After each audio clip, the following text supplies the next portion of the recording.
ಕೈಪಾಳ್ಯದಲ್ಲೇ ಜಾತಿ ಜನಗಣತಿಗೆ ಅಪಸ್ವರ, ಸಮುದಾಯದ ಕೋಪಕ್ಕೆ ಸಚಿವರು ಶಾಸಕರು ವಿಲವಿಲ, ಜಾರಿ ಆಗ್ರಹಿಸೋಕೆ ಅಹಿಂದ ಸಚಿವರು ತಯಾರಿ.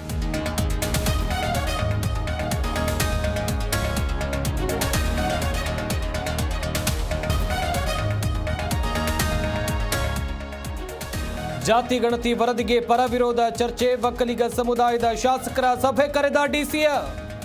ಜಾತಿ ಜನಗಣತಿಯ ನಿಲುವು ಸಮಾಲೋಚನೆ.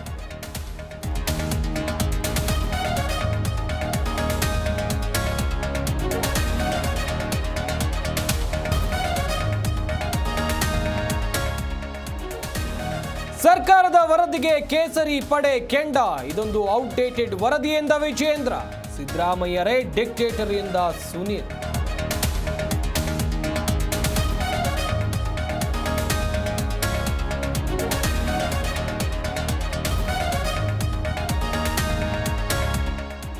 ಮುಂಬೈ ದಾಳಿ ಆರೋಪಿ ವಿಚಾರಣೆ ಚುರುಕು, ರಾಣಾಗೆ ಪೆನ್, ಕಾಗದ ಮತ್ತು ಕುರಾನ್ ವ್ಯವಸ್ಥೆ. ಪ್ರತಿದಿನ 8 ರಿಂದ 10 ಗಂಟೆಗಳ ಕಾಲ ರಾಣಾ ವಿಚಾರಣೆ.